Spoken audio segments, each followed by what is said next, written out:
گهدار و تماشاوان رادیو بهر اف ام سبا و بخیر و خوشی به دریا 103.5 را باویکی زندی هون لما گهدارن هروسا تماشای رو پلما برنامه گلاوا سبه دریا بویر عربی را دکن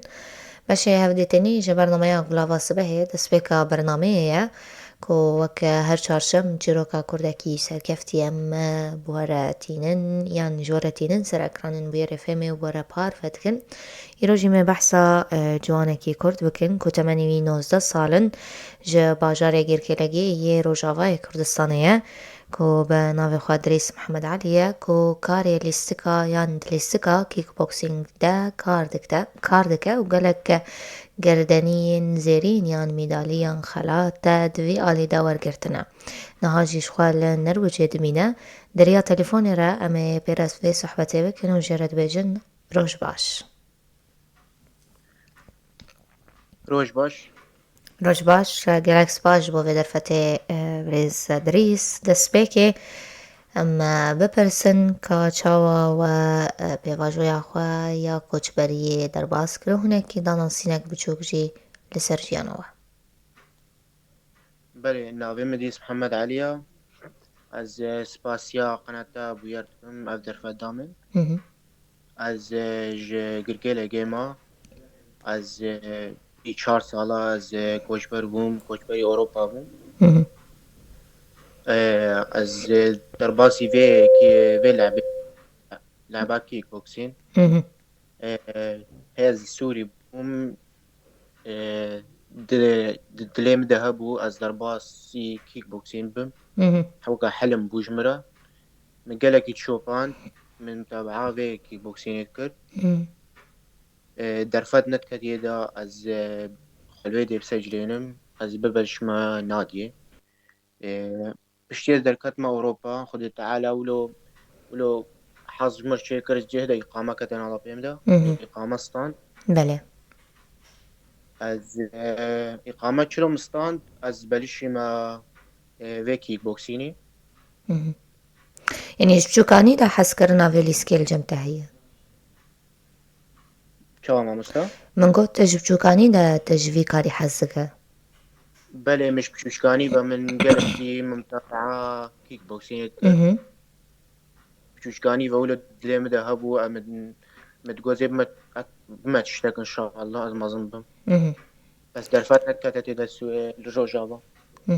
باشان هم بحثا قناغا كون جيشتنا نروجي ولور كاري كيك بوكسينج دا سبيكرن ام بحثا في قناغي بكن جيجانا و تلقل كيدا سبيكر چاوات باورم تنهاش خود قل يعني كيان نادية كي كاردك چاوات او يانا ناسكر چاوات تفلي وابو بچكين بحثا في كي بكن بله ما مست از هاتم إقامة ستاند بتلو إقامة ستاند از ناوی نادیاز دی چمیدا یعنی از چمیدا ناوی ارندال بوکس کلوب جربیجن از من بحث كر بحثا بوكسين كر كيك بوكسين كر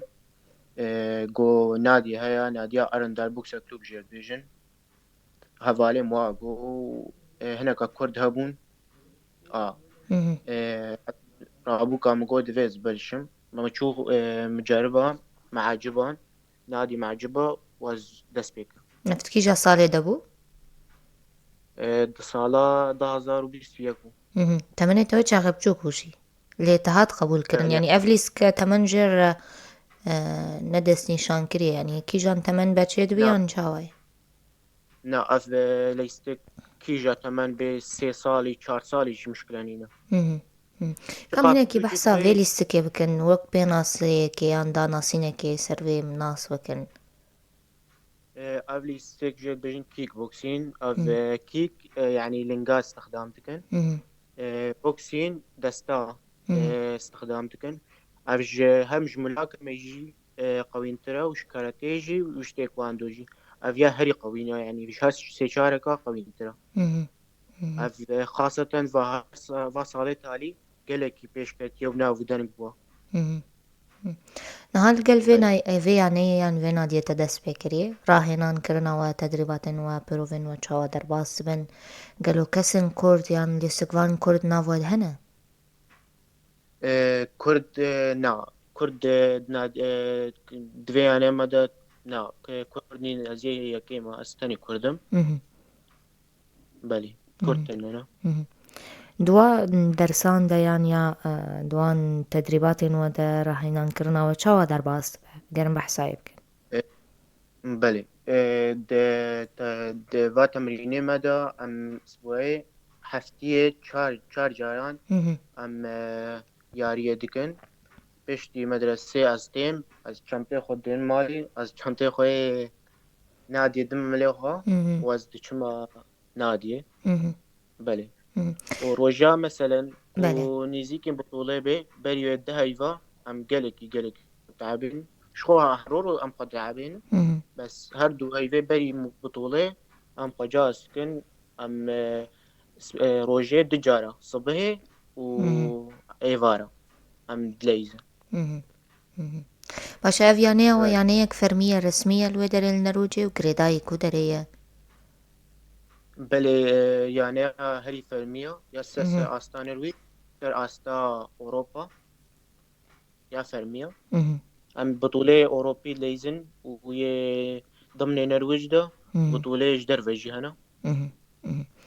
باشا 28 سالي يا إدريس نها باورم تدخوينجي اگرم بحثا في كيف كن هن نها تكيجان قوناغي خوندني را در باسبن باندورا ليسكا تكاري تاقلو تعدي يان زرار ناقيجنا روشا تيا خوندني يان چاوا دما خود در خاندكي بل يا تعدينا تشكو مال باتام قالك مرا أريكارا مال باتام أولي في حياتنا مرا قالك يا أريكارا ومدرسة جي از خطيج مدرسة تيم از شو منادي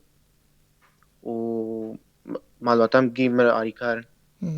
زحمتي ناكشين في كده باش تقول تشخو تتقلق بطولات يان لهنجي فيرس كده مشاركة كريا باش دار ويا بحثوان بكن حطاني نها چند لستك لسنة وچو بطولة بنويت تفليوان بو بله سر از یا محلی از سه چهار بطوله لیستما یا محلی او جیمر رقما یک بریا مرکزا یکی و بطوله سر آستان الویج از سه مشارکه بوما یکی 2022 یکی 2023 و یا تاریخ یا به داویه 2024 من دوی زیرین برنا و یا یک یا مرکزا دوی مبريا أول مشاركة مركزات دويبر سي خلات تبدس خصنا سي ميدالي دو جاران بله يكم دركتي وجارك جيه دويم أفضل سر أصلا الوجيبون بله هر سي سر أصلا الوجيبون باش نهاد حاضريتك تبليت بطولة يان مشاركة بكد تلهنجي بيدا بله نها بطولة هيا يا جدر فيا أو جي جدر في نرويجا أو نيزيكي سرساليا أو جي عزيز سر نافي نرويج مشاركة بم أو ناكي سر نافي دولة أكادية أو جي دولة أكادية تاخما كده أو جي نيزيكي سرساليا وبطولة جالك قوينة أو ناكي إن شاء الله زي بربحم وإن شاء الله ربحي قالك منظمة في لعبك يجمرا سيفك بيك وز درباس بم قالك باش يجمرا إن شاء الله زي بربحي أفو صالة بي لدار بكبه يان بلي والكودري لهنجيك جهانيا عالمية قالوا بلي عالمية جرد بيجن تو بسر ناوي نروجي تفلي في لهنجي بك وكا كردكي وإن شاء الله وطبعا نافي كرداجي از سري كردا از وازم بيهلم في ليستكاخو في دويريا ليستكيدا از سري كردا هلم باشا اگر باشا دريس بنرن يان من بپرسن قالو جو زحمتي بتر در باسمون تايبت جيون بتمنكي بچوك ج باجار خودر كتنگي هشتنا نروجي هلبت زحمتي هبون بگشتی او زحمتی بتر در باسمون دکی جان عالی دابون خود قالك زحمتي مدر باسكرن از كوچبر بوم دريدا زحمتي پر هبوم تقريبا صالك ماما دريدة حتى القهامة نرويج مهم. قالك زحمتي دي دريدة أري والله مهم. كاچا دريغ كاچا خشية مهم. باشا چا قاون زحمتي چه بونو باجارێکی بیانی و تایبەتی وەلیسکێک دوارێ ببێژن مسارعادە دایە إن دەست شاء الله پێگرن کیک بۆکسینگ دوی ئالی دەژی هەن زەحمەتی هەبوون تەر دەرباس بوونیان چاوا بوو ما مستعد كان تقعد دوبارتي من پرسی دوارێ لیسکاتەدە زەحمەتی چ بوون بس دليست قامدة والله بر زحمتي هبو أول كان مبلشيم قالك زحمة بو لأنه أف لعبة قالك لا شيء قوي جيرد في قوات جيرد في بەڵێ وقالك أم ليستن أم قالك التعابين حتى أنا هاجم قالك التعابين هذا يستقلك تعبه ولا شيء قوي جيرد في وكرد أفكر ديما لا شيء أنا قالك قوينا بشكل عام جبولو أز ترباسي في ليستكيبو باشا دریس بپرسن کا ji bo dema bê hûn çawa dixwazin gavên xwe bavêjin û karê xwe berfireh bikin yanî projeyên te meşaleyên te yê wê çi bin tu dixwazî li ser çi kar bike إن شاء الله دروجي بري دروجي بين إن شاء الله دما بيش لا حلمي من أزمة بطلة عالمي دفيك في لعبيدا جا كيك بوكسين دا وزنافي كوردا هلدم بەڵێ وإن شاء الله بسر أزي بيش دبشم وز دبر دوام دكم إن gelekî شاء الله spas دي هم هتفقوا hêviyama ew e jî gelekî spas serkeftî be Idrîs Mihemed Elî ku bi temenê xwe 19 salin lîska kickboxing li Nerocê daye destpêkirin ku ji xwe bi Kurdekî ji bajarê Girkelekê Rojavayê Kurdistanê ye li Nerocê dimîne